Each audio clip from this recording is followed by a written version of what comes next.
Russia ఉక్రెయిన్ల యుద్ధం మూడో ప్రపంచ యుద్ధానికి దారితీస్తుందా? ఇదే అంశాన్ని ఇప్పుడు డొనాల్డ్ ట్రంప్ ఘంటాపథంగా చెప్తున్నారు.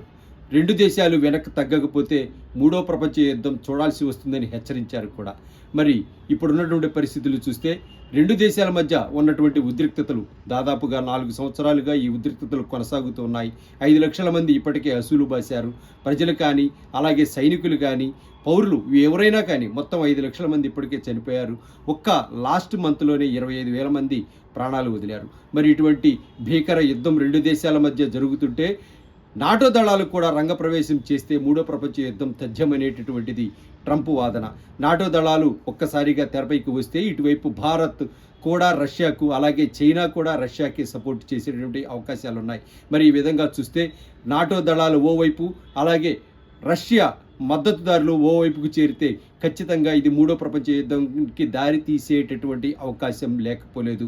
మరి అందుకే ఇప్పుడున్నటువంటి పరిస్థితుల్లో ఓవైపు యుద్ధానికి సంబంధించి యుద్ధాన్ని ఆపేయాలని దాదాపుగా 28 సూత్రాలను తెరపైకి తీసుకొస్తే ఇందులో రెండు దేశాలు కూడా ఏమాత్రం కూడా యాక్సెప్టెన్సీ అనేటటువంటిది కరువైంది.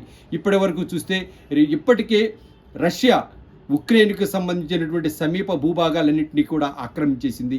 మరి ఇందుకు గాను వేలాది మంది సైనికులైతే ప్రాణాలు వదిలారు.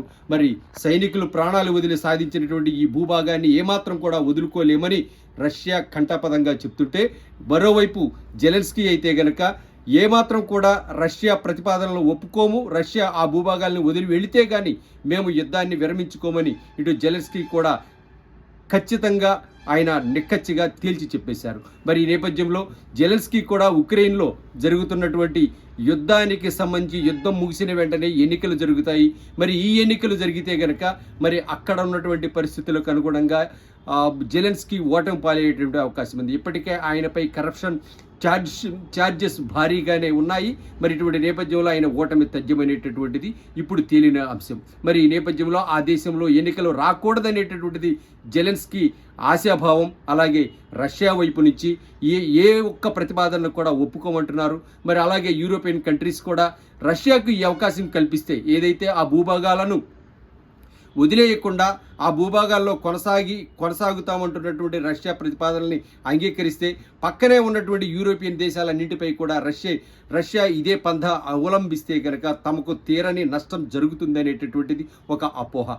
మరి ఇటువైపు చూస్తే డొనాల్డ్ ట్రంప్ అయితే కనుక ఇదే పంథ, ఇదే విధానం, ఇదే యుద్ధ వాతావరణం, ఉద్రిక్తతలు కొనసాగితే కనుక మూడో ప్రపంచ యుద్ధాన్ని చూడాల్సి వస్తుందేమో అనేటటువంటి ఆందోళన వ్యక్తం చేస్తున్నారు.